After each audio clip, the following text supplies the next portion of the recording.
Good morning, everybody. Welcome to Talking Madrid. Today is Thursday, April 24th, 2025.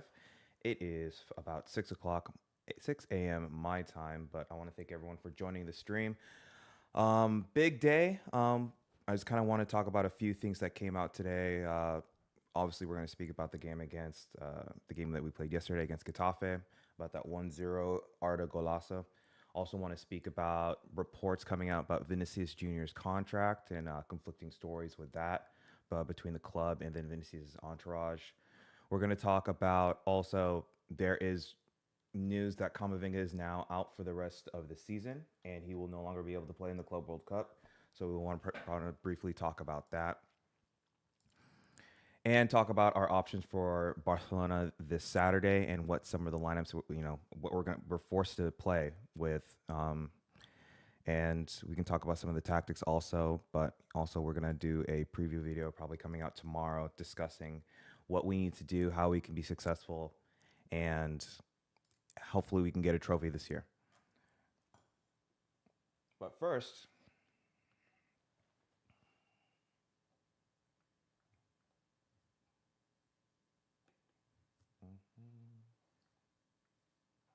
okay, I guess that's somewhere. That's weird. Okay. First, I wanted to talk about the game against Getafe yesterday. I thought the lineup was a little weird in the build-up to the game. I was a little surprised about the lineup and what Ancelotti's choices were for this. I think I wrote a tweet saying that this is either genius or Ancelotti essentially has given up on the league, and I'm kind of in between both. I do think that he heavily rotated for this game with thoughts going for the game on Saturday. And I was a little surprised, but as we can go through, we started with Vinicius and Endrick. I think that was a good pairing. I'm happy that Ancelotti has finally realized in like week 32 that we should play a 4-4-2. So Vinicius and Endrick, that was good to see, especially because Mbappe is still injured and he's still trying to train for the match for Saturday, trying to be fit for that.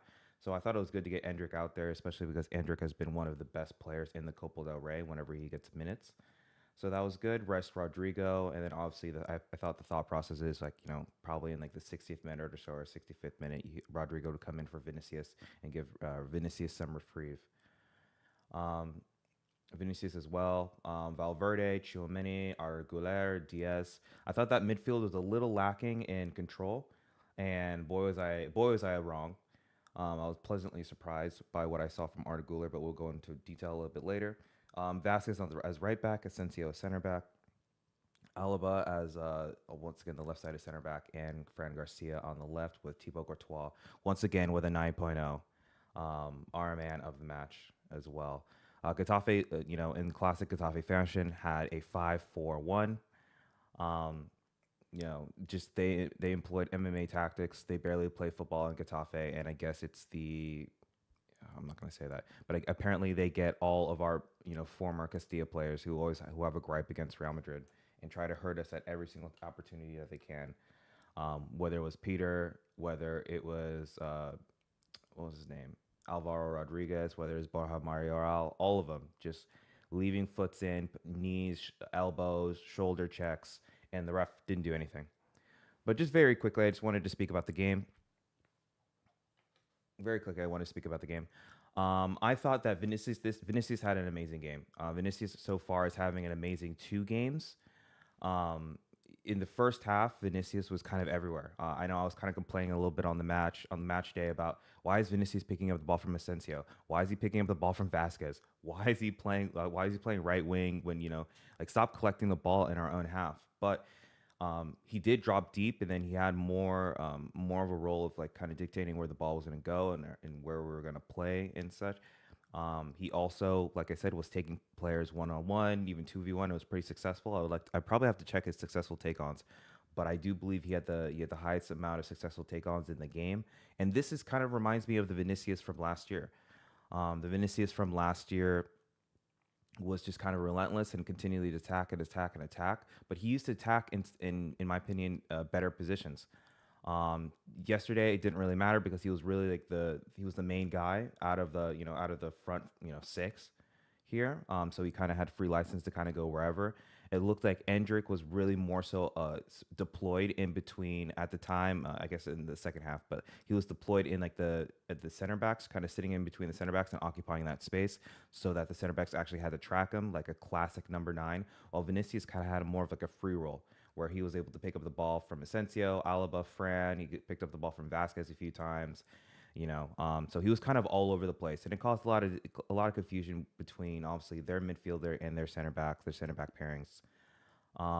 But like I said, I think Endrick and Vinicius had a cool little interplay. I think almost led to a goal. I think it was offsides by a hair by I think by Endrick.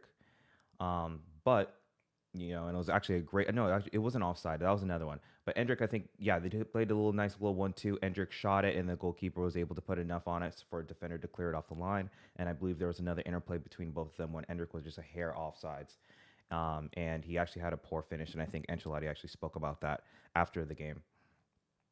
But great game from Vinicius. I think we need to start having a conversation as to why he's having these great games when players are out, and I don't want to make the conversation so reductive to the point where it's like, yeah, just because Mbappe's not there.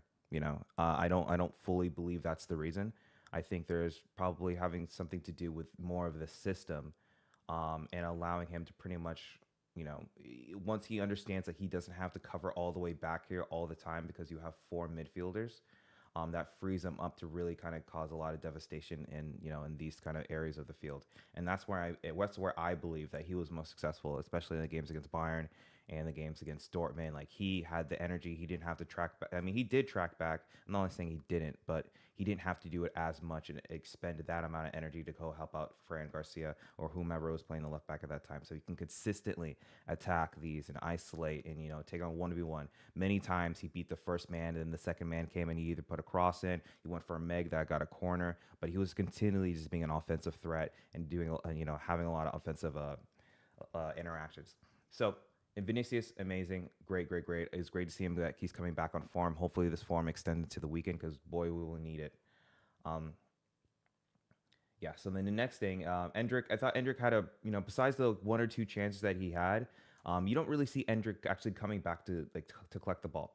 Many times he kind of, like I said, just sits right here like a classic number nine and just is on the shoulder of. He's always on the shoulder of the last man and is always looking to get the ball in behind here. He's looking to get the ball in behind here. A quick little interchange, whether it be with Vinicius or Arda or Valverde right here, and tries to get in behind.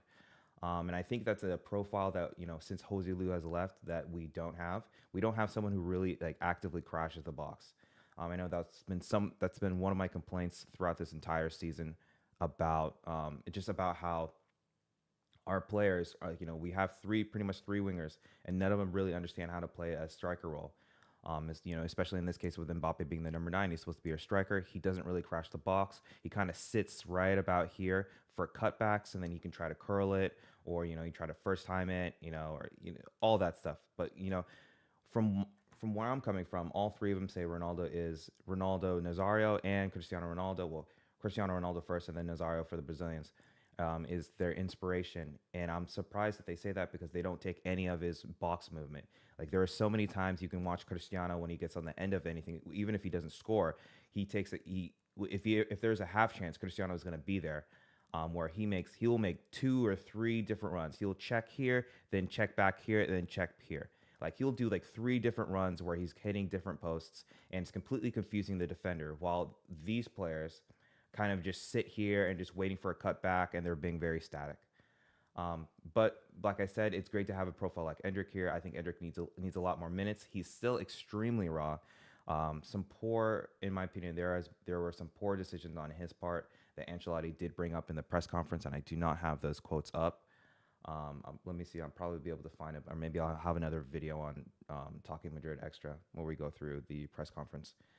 But I do believe that Carlo Ancelotti is correct with Endrick that he is very raw. He has a lot of skill, but he does sometimes he tries. I think just with how green he is and how raw he is, sometimes he just needs to make the industrious decision, whether it's just low and hard and just hit it rather than trying to always be cheeky. Like he chipped the last keeper The last game I think we were playing Copa del Rey, or I don't know. I think when we were playing with Sociedad, or maybe the first game against Sociedad, where he chipped the keeper and it was amazing. But then I think he tried it again here in this game, and it didn't go off.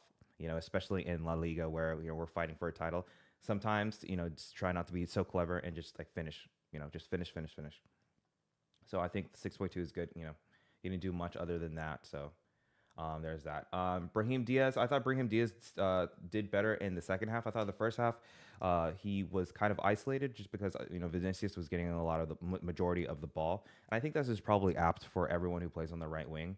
We're consistently on this left side because Vinicius.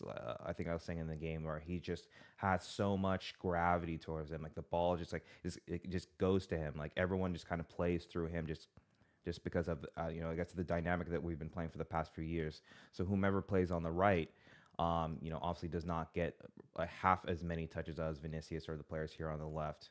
And I think that's just something that we've been accustomed to even since the days of Cristiano Ronaldo, where it was Ronaldo and Bale. And well, the point of it's so funny that the meme with Don was like the plan was obviously be defensively sound, have balance in the midfield, but give the ball to Cristiano, give the ball to Ronaldo, give the ball to Ronaldo, and then obviously Bale would be on this side, and he would pretty much get the scraps whenever they came over. But that's just something that Real Madrid has been doing for forever, and since Vinicius has taken the seven mantle, I foresee it to be something that's going to continue to happen as long as he's at the club. But Diaz, he didn't get on the ball very much in the first half. I thought in the second half he came more alive. He started, collecting the ball a little bit deeper. I think it's off. He started pressing a little bit more. So Diaz, I think, is great as a progressive ball carrier, one of the best on the team, and being able to escape press, and as well as his half turn. He has a lot of great turns where he can turn out of pressure and then be able to beat that man and then cause overloads just because of the fact that he can just roll off of this defender. And next thing you know, he's one of the quickest on the teams. Quickest on the team. So he's able to really progress the ball at a rapid pace and causing a lot of fouls. I think there was a sequence last game where he beat like two or three people, and then I think they had to foul him or something like that, or he's able to get the ball off at the final second. But I thought he did well. I think he usually does better when he's an impact sub than as a starter. And I think for a Real Madrid team of this quality, I don't think that's a bad thing. I don't know if Diaz will ever be a starter at Real Madrid. I don't know if he's of that quality because, like I said, we have so much quality. But I think that he could be a integral part of this team. Something similar to Vasquez back in the three-peat years, where he would come in and do like 25, 30 minutes a game on the right wing, and he did really well. So I think that's more of what Diaz is probably going to continue to do as we continue to sign players to be able to fill out the squad. Arda Güler, I thought did excellent. Was, in my opinion, man of the match before Courtois had to be, Superman in the second half. But I was pleasantly surprised. For me, Arda Güler is one of my favorites. I think he's the most technically sound on the team. Him and Luka Modric and Rodrigo are probably the three most technically savvy players on our team. And my big problem when I saw the lineup was the fact is that he never plays Arda Güler, in my opinion, closer to the box. Arda Güler has obviously the best left-footed shot on the team. I mean, him and Endrick, I guess, can talk about it, but Endrick, I think, is more power. I think Güler is a lot more finesse. We saw that with his strike with Turkey in the Euros. We've seen it multiple times here at Real Madrid. Even last season, he had a lot of bangers. Excellent finisher of the ball. We see the training videos when they're obviously taking shots at the end of practice or the end of training, and he's consistently hitting that shot, consistently bending it. Near post, far post, driven, curl, it's everything. So I think what we saw in the game today or yesterday is that it kind of proves my point is that even on his weak foot, if you put him in and around the box, he'll put it on target, and most of the time it's a clinical finish into the corner. Right? He collected the ball on the left side, moved it to the right, took a small deft touch, and then opposite foot near post beat Soria, and it's 1-0. So my big problem is like, why are you moving someone who's such a goal threat? I think Arda Güler has one of the best goals. I think his goals per 90. I think is at a 95% goals per 90 in the league. I think it's at 95. So every single time this guy gets at least like 60 minutes, he's scoring a goal. 60, 65 minutes, he's scoring a goal. So why are you moving him further back? But obviously he showed his quality with extended minutes this game that he can be that player that dictates the tempo, dictates the play. The ball is going through him. He's the only one, and then maybe I don't know if this is Ancelotti because of what he saw in training, or is it because of necessity that with this midfield, when I saw it, I was like, how are we supposed to control the ball here? We have Valverde, Tchouaméni, and Diaz, and none of them have, obviously Arda, and none of them have the quality so far I've seen to be able to pick up the ball from Courtois. I think they have the quality. I just don't see it. I don't see the instruction from Ancelotti to be like, hey, if Courtois has the ball and Vasquez is up here and the both center backs are going to the tips of the 18-yard box and great friend Garcia's right here because the two forwards are pressing and we're trying to play out, we usually don't have someone to come from the midfield and to check into this open space in between the two forwards that are trying to press. There's no one looks for it. Tchouaméni looks at Valverde to do it. Valverde looks at Tchouaméni to do it. Rodrigo looks at these people to do it. Jude Bellingham's all the way over here. He can't run all the way back here every single time. But in this instance, Arda Güler was the one to do that. So he continually was able to pick up the ball from either Asensio. He was able to pick up the ball from Courtois, from Garcia. Alaba is really good with the ball at his feet, so he's able to actually progress and break that line of pressure and be able to play out. But nonetheless, Arda Güler did great. The more Arda Güler minutes we get, the better in my opinion. If you're not going to play Arda Güler, please let him go on loan. You see what Nico Paz is doing at Como. Arda Güler could easily be touted as probably the best young player in the world, something similar to Lamine Yamal, but Ancelotti has not been utilizing him at all this season, in my opinion. Tchouaméni, massive. He is for sure our I want to say our best DM. I guess in this lineup, he's our best, in my opinion, the best DM we have on the team. He's super physically imposing. He puts a tackle in when needs be. He's great in the air. And I thought there was a huge drop off when Camavinga took this role, and then Tchouaméni had to move back into center back because Camavinga, while he is a little bit better on the ball, I would say he had a lot of loose touches and he loses concentration quite a few times, a little bit more for my liking. But he's also not as physically imposing as Tchouaméni, and I think we started losing the midfield because they're able to kick the ball up, and Alvaro Rodriguez and Boya Marial was able to go and collect the ball or nod the ball. Valverde, excellent game. I can't say anything about him. Like, he always continues to do all the best work. He runs up, he runs back. He helps with his shots are very good. He helped in attack. He helped cover when Fran needed help, and I thought it was good. I thought Fran did excellent. I thought both fullbacks did excellent. Vasquez turned to Cafu yet again. I don't know what it is. I think maybe when you have blocks of four here, and maybe because Getafe didn't really attack in the first half, he looked great. He looked like prime Danny Carvajal out there, and people made a joke that it's because it's a renewal. Whenever it's up for renewal, Vasquez does pretty well. But like I said, he deserved the 8.0. I don't think he he didn't put a foot wrong in this game. And hopefully that can continue with this game on Saturday because we're going to need it. Asensio, the rock in the back as always, just so self-assured in what he's doing. I have nothing to say. He has to be a starter next season. Militao has, good luck with Militao. You're going to have to beat out this guy for this position because I think he's kind of locked this position down. David Alaba, another poor showing in my opinion. He's just not at it. It's probably going to take him a lot longer. I'm of the opinion that it's kind of the end of his Real Madrid tenure. He got injured yet again after playing only 45 minutes again. Every single time you put him on the field and he plays more than 30 minutes, he's getting injured. I don't know why the board is not doing anything. And Courtois, obviously, the man of the match, he saved us in the second half with a myriad of saves. So, Courtois has been the best keeper in the world for the longest of time. So, I don't know what we're going to do without him, but excellent. Grande Courtois. So, with that being said, I want to move on to our projective lineup against Barcelona. And maybe I'm kind of ahead of myself on this. So let's move this. We're going to move this back because I guess we can speak about this. Sorry. Okay. Eduardo Camavinga has been diagnosed with a complete tear of his left adductor tendon. And he is going to be out for the next 3 months. So I think this is something that we need to start speaking about as a club. And obviously as fans here on Talking Madrid or wherever other communities that you're in, as Real Madrid fans in general, is that this is now, like the fourth. I think this is Camavinga's fourth injury this season. This is, I think, his second more serious injury um, this season, and I think it's not just like he's getting unlucky. I think we're now getting into the territory that Camavinga is just injury prone, and that is something that we have to address. I don't know if this is like a Pintus thing. I don't know if this is a physical training thing. I don't know what is going on. I don't know why all our players are so overloaded.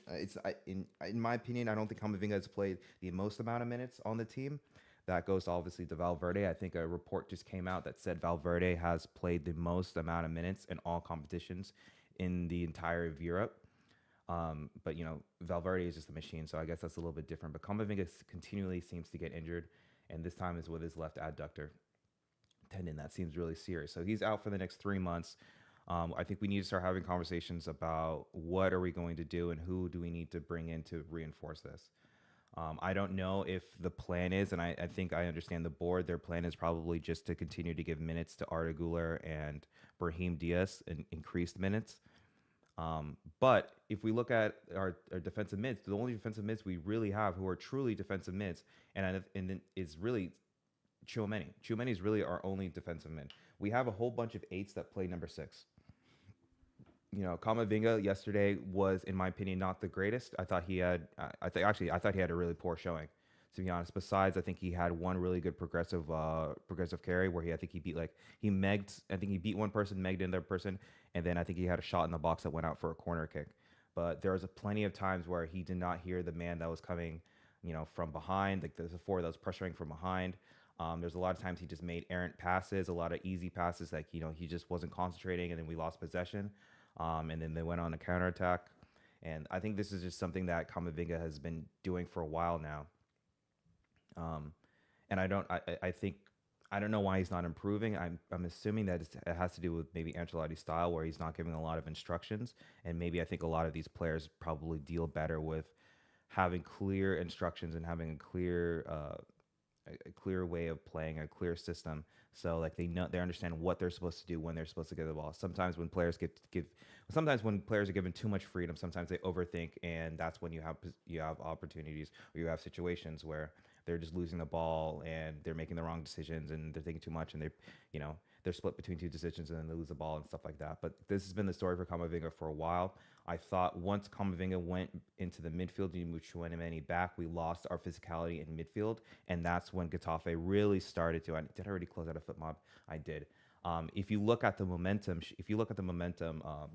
the momentum chart, you'll see there is a point where you'll see where Getafe really started the pylon is when they moved from their 5-4-1 to, I believe, their 4-4-2, and they put Boya Mayoral and they put Alvaro Rodriguez, and I believe Alvaro Rodriguez was the front most forward, and then you had Boya right behind, playing almost as a second striker. But when Getafe wanted to play out from the press or from the very limited press, he would hit the long ball. They hit the long ball. Rodriguez is the tallest guy in the field, was able to like nod the ball down. And the thing is, if it's Tchouaméni, because of his stature and he's able to at least compete at that level. Tchouaméni is probably one of the more dominant players that we have in the air for Real Madrid. Rudiger and Jude Bellingham are our best aerial threats, and up there with I think Asensio does acquits himself pretty well, but obviously he's not as tall, but I think he has athleticism to help there. But Camavinga is not the same. So they were winning pretty much every aerial threat. He was nodding it down. He was able to chest it. He was able to, back down Camavinga pretty well, shield him from the ball, and then they're able to play out from there. And that means they broke at least two lines of pressure, and then next thing you know, they're attacking and they're playing balls out to the wings, or they're trying to do long diagonals to our fullbacks many times throughout the game. And I think teams know this because it's very apparent, is that they go and attack us with our fullbacks, because both of our fullbacks are probably under 5'7". I think Fran is like 5'5", and then Lucas Vazquez looks to be like 5'7", 5'8". So every single time you would see that they would make that long diagonal, they'll make that long diagonal ball into the box, to have one of their tall forwards try to challenge that. And I think it happened to Fran multiple times, happened to Lucas Vasquez multiple times. But I think that came about because of the fact that we weren't able to dominate the midfield, whether through possession or whether through tempo, or in this case, when Tchouameni left there, we lost it. We lost it with the physicality. But I digress. If we go back to the point about Camavinga, who are we now going to play in that midfield? David Alaba also came off injured. For he said that he felt discomfort and overload. So how can we play someone who had to be taken off? I think the past 2 games to be. How can we task him to play against a team of Barcelona's quality? Like you can't have Alaba versus Rafinha. You can't have Alaba versus Lamine Yamal. Luckily enough, Rudiger's not there, but not even luckily enough because Rudiger's even more static. I get you're gonna play against Fermin Lopez or not Fermin Lopez for Ferran Torres. Ferran Torres is just like a gnat that is just making runs everywhere, just making runs, making runs, making runs, making runs. You can't play Alba. Alba's not mobile enough anymore. So we're stuck in a position where the plan was supposed to have Valverde, Camavinga, Asensio, Rudiger. I believe this was the plan. And then in the midfield, you would have Jude, you would have Ceballos, you have Tchouameni, and then Camavinga. Right? So you have the legs here for defensive cover. You have Ceballos being able to pick up the ball from Courtois. Let me make this a little bit bigger so you guys can see. And then also you have Jude being able to help assist with Rodrigo and Vinicius by crashing the ball, late balls into the box, or just able to combine with them. And we would have defensive solidity, obviously, because we would have at least a 3 and the 4 here, and then you can have these 3, and obviously you would have probably Tchouameni or maybe Modric pulling up a little bit more to help dictate, through balls, key passes, playing players through, and something of that ilk. But because Alaba is injured, Camavinga is injured, we are now stuck with this. Not stuck with it, but this is what we're gonna have to go with. I think there are reports that Ferland Mendy is rushing to get back. I just think that's all buff and bluster. Like if he has it, like he just got on the grass yesterday. He just got on the grass. He has absolutely no minutes. You can't throw him into you can't throw him into a game like this. It just does not make sense. They kept on saying that he was trying to get ready for the Arsenal game. How long has it been since the Arsenal game? They said, oh, he'll be back for the second leg. How long has it been since the second leg? He hasn't played at all. He's just been on the pitch. I think this is just from the club just to try to, just gaslight the fans, gaslight Barcelona. So they think that, they're going up against Mendy. Maybe that may change some of the tactics they have, but I don't even believe so. I don't think it would change much for Barcelona. I think Barcelona is going to Barcelona. They're going to do what they have always done. They're going to do what it works against us. And I don't know if we have the players to be able to combat that with this current lineup. Because as you can see here, we start with Valverde. Valverde, I mean, business as usual. This is always going to be Valverde. Asensio, been great. He has a good run of form. He has good chemistry with Valverde, good chemistry with Rudiger, Courtois, and Fran Garcia. So, I'm really happy with that. Rudiger got a well-needed rest last game. So hopefully, he feels a little bit better. He feels up for it. Fran Garcia, this is going to be the huge matchup, in my opinion. Fran Garcia, he's going to have probably one of the hardest matches up against Lamine Yamal. And I don't even know I don't know, because I don't even think I want Fran Garcia even to be so much in the attacking sense of doing all the overlaps. I think where Barcelona is absolutely going to destroy us is this year with Hansi Flick there, devastating in the counterattack. Absolutely devastating in the counterattack. So I almost would just stay here, stay home, because there's no one else out of Ceballos, Modric, or Tchouameni that could stay with Lamine Yamal's pace. They can't hang with Lamine Yamal's pace. The only person that can do that is probably Asensio or Fran Garcia. Asensio's playing obviously on this side, and he has to work with Valverde with Rafinha, and how Rafinha kind of inverts from his left-winged position over here into here, and kind of interchanging with Ferran Torres, or whether it be Pedri or Olmo. I'm assuming Olmo is going to be playing this game, or whomever. I would almost be Fran, don't leave past halfway line. Just make sure, just nullify Lamine Yamal. I think Lamine Yamal has been in poor form recently. So hopefully that plays into it. This is going to be Copa del Rey final. Probably his first Copa del Rey final, probably the biggest final that. Well, no, it's not. I guess Vini Jr played in the Euros, but hopefully that plays a part to it. I don't believe so. I think Lamine Yamal, is just Lamine Yamal. He's an excellent player, so it probably won't. But I just think that Fran just needs to kind of stay back and just annoy the crap out of Lamine Yamal, just pester him in the entire game. Hopefully, just get off his game, and then I guess we just have to pray. We just have to pray that he has an off game, and we just go from there. Luka Modric has to be introduced into the midfield, or I mean, it could be Ancelotti may try to be clever and add Brahim Diaz to get more legs, but I think that he's going to go more. I think he's going to go with a more what's the word I'm going to more pragmatic approach with just having balance. He always preaches balance, and in this case, I don't believe we have the system nor the chemistry right now to go band for band with Barcelona, at least this season. So I think we should go with more of a balanced approach and just have Modric here to be the deep line playmaker, picking up the ball, almost the Toni Kroos kind of profile for this game, or Ceballos as well. I think Ceballos probably does it the best right now, just because he's a lot younger than Modric. I mean, he's like a decade younger than Modric. He has the legs too. I think he does a really good job with his pausa. So, I mean, you can probably switch these positions if you need, but I usually put Modric back here just because of the fact that he doesn't have the legs to kind of go back and forth for the entire 90 or, bar 120 minutes. So he plays a little bit further back, but probably Ceballos will be probably picking up the ball more from the center backs here. And then obviously this is good for control here, and then Jude's most likely going to be pushing up a lot more.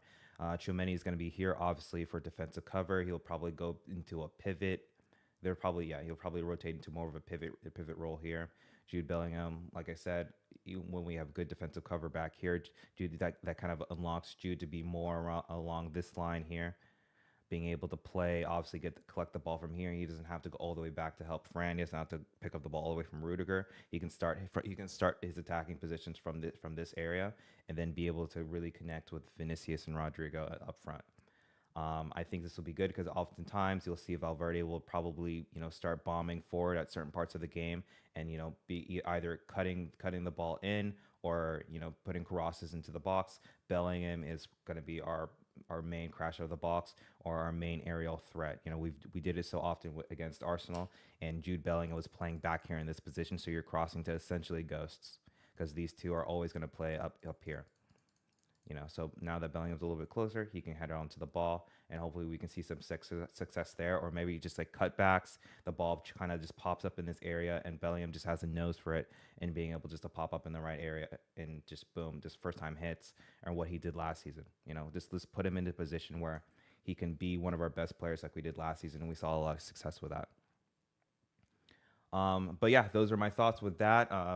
This is just a quick little preview of what we're going to do against Barcelona. There's going to be another video in the upcoming days about tactics and how we should go about the approach, and what is Barcelona's plan and how we can kind of counteract that.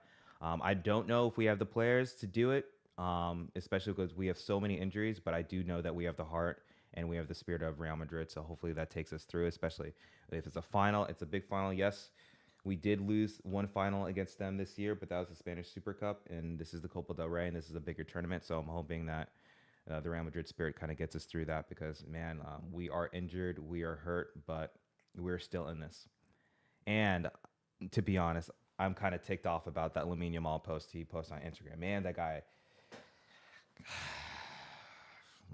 he has one good season, and they talking like this.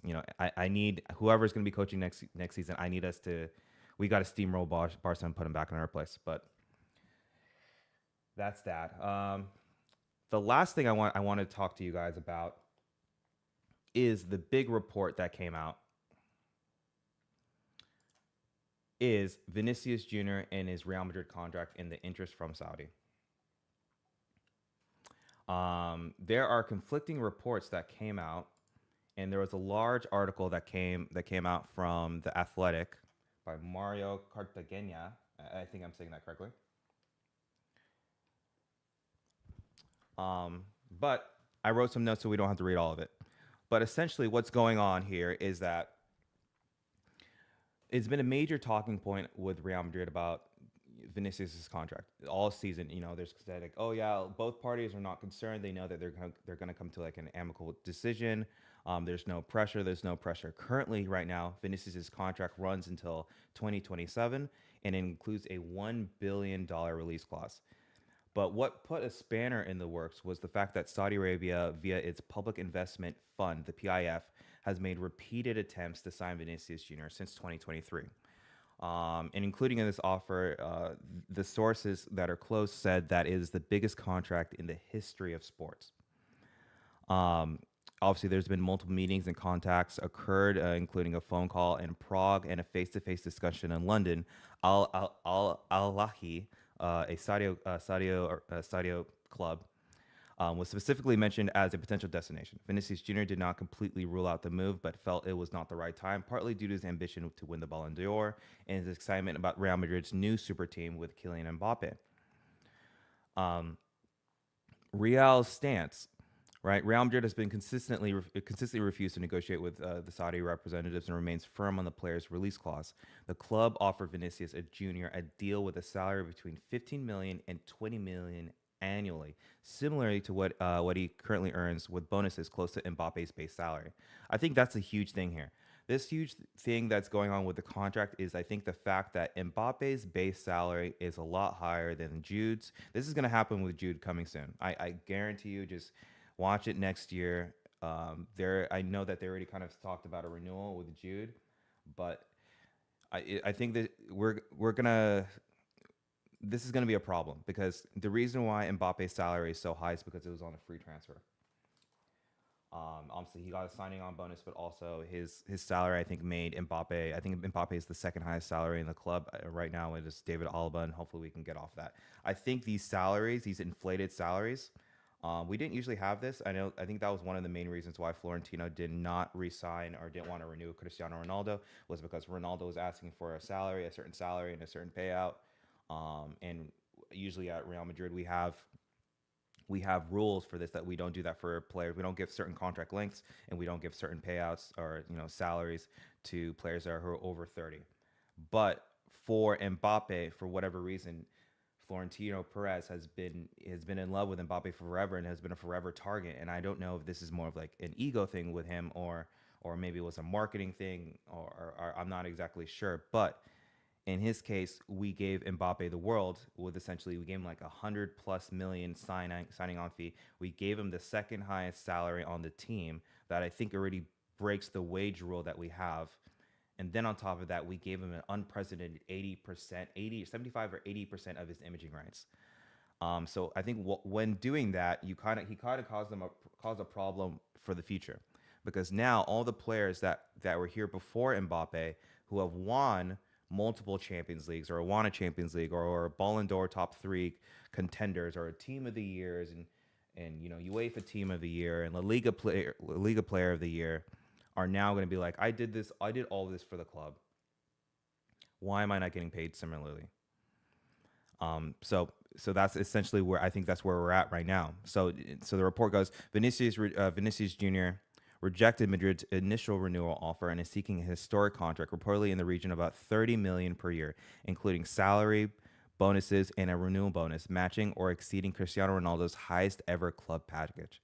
His camp maintains that no new or improved offer has been made by Madrid, and they are content to wait, believing their negotiating position strengthens over time.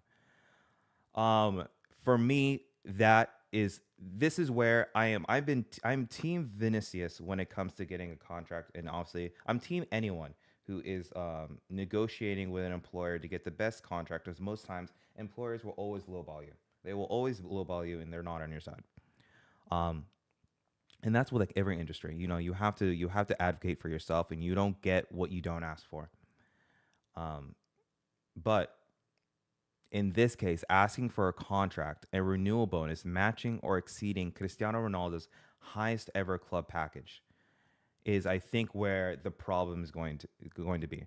I don't know. If I know Florentino Perez, and I know him all right, not really well, but especially with what's going on with the signings, with the lack of signings with Dean Huijsen and the Zubimendi and the rest of all that great stuff that we're not going to talk about today.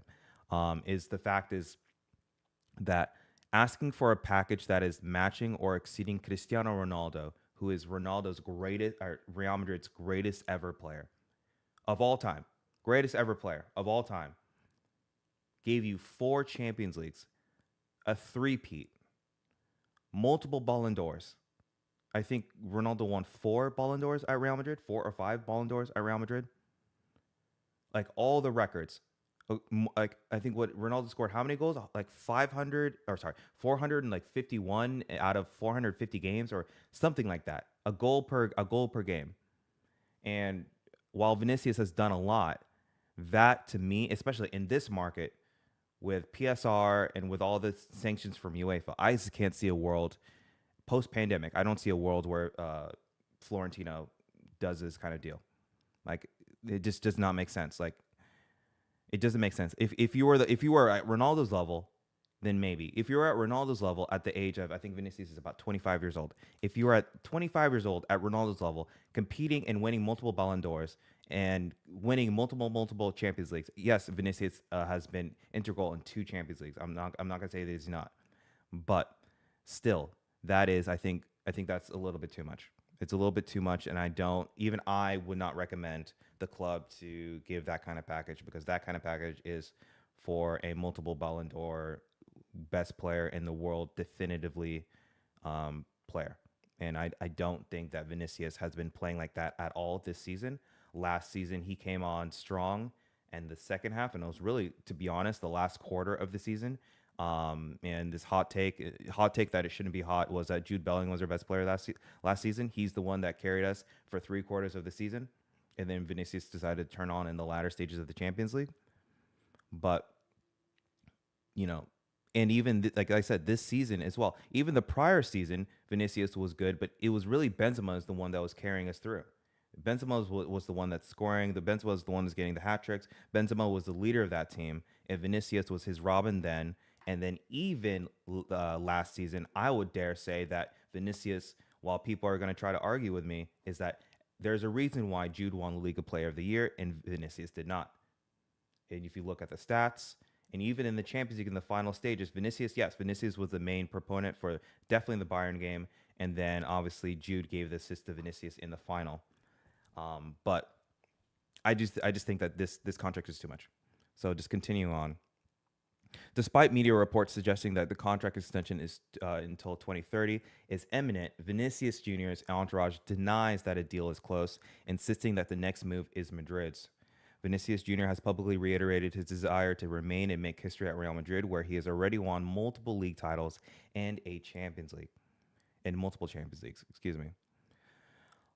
So I mean, I guess that's good. So far, I think we still have enough time to negotiate. We are not on a pressure cooker as of yet. Obviously, the contract goes until 2027. So that means, we have this summer, we have an entire year from today's date to really make a decision on what we're doing. And then obviously, if there's if there's no advancements in contract, I'm assuming that Florentino is going to have to make a business decision here and then just kind of give him, it's like, we just don't do freeze at Real Madrid. You don't sign a renewal, you're out. We don't do the things that like Liverpool and what a lot of these other teams are like PSG, like, whereas like, yeah, you can play out the rest of your contract. There's absolutely no way. Especially at Vinicius at his age and his talent level, Florentino will start shopping him off. I don't wish that, but also I don't believe that he there's no way it will break our wage structure. It just does not make sense, and it doesn't make sense for me. I don't think it makes sense for Florentino. So this is where it gets a little interesting. Potential replacements. If Vinicius Jr. were to leave, Real Madrid president Florentino Perez's top target to replace him would be Manchester City's Erling Haaland, though Haaland is under contract until 2034. As of now, the Saudi interest has quieted, and Vinicius Jr. is relaxed about his future. The ball is in Real Madrid's court to improve their offer if they want to secure his long-term commitment. And then just kind of a summary of the entire thing is just that the saga over Vinicius Jr.'s future at Real Madrid continues with high-stakes negotiations, record-breaking offers from Saudi, and the player's own ambitions and all in play. No agreement has been reached, and both sides appear to be waiting for the other to make the next move. They're all just playing chicken at this point. And the outcome could have major implications for both Real Madrid's future and the global football transfer market. So it was a pretty lengthy. It was a pretty lengthy article from Mario. I think it was really good. I think it gave it a lot of insight into kind of what's going on behind the scenes. I just think that right now, you know, I think both sides are just playing chicken with each other, and I think it's smart on Vinicius's part, and I think it's smart on the club's part. There's no reason to rush right now. We are in multiple competitions. You know, we have the Copa del Rey final on Saturday. We're still fighting for La Liga with Barcelona. We have a Clásico against Barcelona away in La Liga as well that can kind of define the season.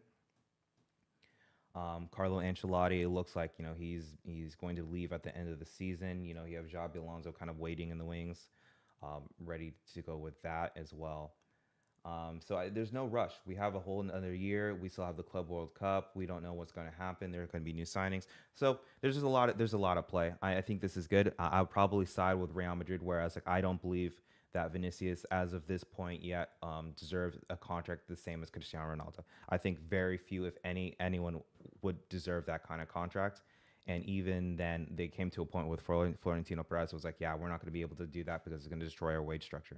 And mind you, this was all prior COVID, all pre-COVID, before all these PSR rules on top of that, before the new stadium and taking loans on that and having to pay to, reinstall, like, noise dampeners in the stadium. Like there's absolutely, in my opinion, I don't see it happening.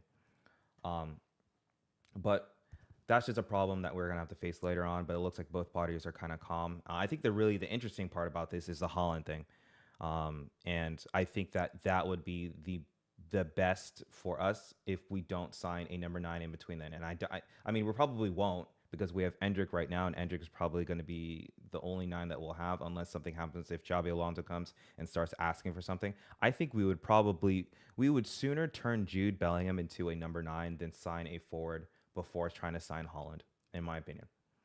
I just don't see the club going for him. I don't think there's a good center forward market besides Isaac.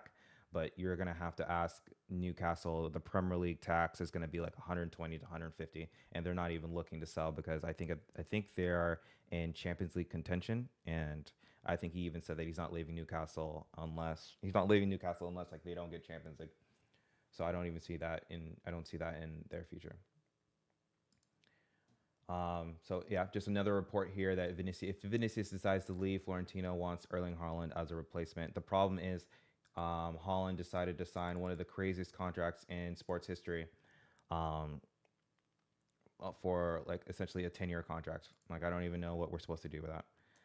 Um, but yeah, so that's some of my thoughts. I think Vinicius will probably renew. He probably won't get that contract, but it'll be comparable or probably a little bit less than Ronaldo's. But then, like I said, I think that just brings forward another problem with the fact that Jude Bellingham has already said that they want to have a contract renewal. And I'm probably, and then same thing with a lot of these other players are going to start having conversations. We eventually need to talk about Rodrigo and what he wants for his contract. And I don't think he's going to get I don't think he's going to get an increase. And that's going to be a whole nother podcast where we're going to talk about Rodrigo's future and his role at the club, because clearly it seems that the club plays better, when we're playing with a front two rather than a front three. And we are already packed with midfielders, so it looks like Rodrigo might have to be, going to the bench, especially with his lack of productivity in the final third. I think he's like one goal contribution in the last 13 or 14 games or something like that. So there's something to think about. But yeah, tell me what you guys think in the comment section below. Like, comment, and subscribe. Hit the bell icon for any notifications when I go live, and tell me what you think about Vinicius and potentially Erling Haaland coming to Real Madrid and the Santiago Bernabeu. Another thing I just wanted to, I think the last thing I said the last thing last time, but this is really the last thing. Was the conversation about Jude. Jude needs to stop playing and have surgery and to return to playing when he can in December, whenever that may be. He can't keep playing with that shoulder. And this was by a reporter by the name of Miguel Serrano. Miguel Serrano obviously works for Dario As. And he's saying, and there's a video here from Mario Cartagena where it's showing once again, like Jude has to put that crazy sleeve on every game for discomfort with his shoulder. I think that plays a part. I think it plays a part into why maybe Jude hasn't been as productive as last season. There's a few things. That's not the only reason, but I think that's one of them. The fact is, he's playing with pretty much a shoulder pad. He's playing with discomfort. He's had to cover for the forwards not pressing, and he's kind of been run into the ground because you had the Euros. He played like every game last season, had to save us, came back from injury early, and then had to play again. We won, and we won Champions League obviously, and then had to go off into the Euros, and then he went all the way to the finals and the Euros, and then he had to come back, and then we had the Club World Cup, and we had the Intercontinental Cup, and then obviously we had the season with a very limited preseason, and he had to play every single game and in the new system without very many tactics, and so on and so forth. So I think it's just a myriad of reasons why like he's been playing a little bit further back. He's had to cover a lot more and do a lot more of defensive shifts. Um, he's been injured throughout. He's wearing shoulder pads and whatnot. But I think just for Bellingham's sake, he just he has to take the summer. I think the reason he didn't do it last summer was obviously the Euros, which I obviously I think he made the correct decision there. But I think this summer where you don't really, I mean, it's the Club World Cup, and I understand it's a 138, but I mean, I think we should have enough to be able to compete well, and I think we should have enough to be able to win. But I think the most important thing for us is next season is going to be obviously the Champions League, La Liga, Copa del Rey, like the major trophies, and then this Club World Cup. While it's new and there is 138 million up for grabs, I think that is probably the lesser competition out of all of them. Obviously, like, we want to get our domestic titles as well as our European titles. So I think the best thing for him is to go get that surgery, fully heal, and come back. If he comes back, around December or even January, guess what? We have another signing, and that's going to help us propel us towards hopefully another La Liga or Champions League run. So those are my thoughts. That is it. I've gone over all the news that has come out. Anything else pops up in the next few hours, you'll just look on my socials on Talking Madrid on X. I'm really current on there. Like I said, if you want to follow me on YouTube, it's Talking Madrid. Same on Twitch. You follow me on Twitch. Just thank you guys so much. Like, if give me any comments on what you guys think on any of these reports in the YouTube section. Let me know what you think about what lineups that we should have.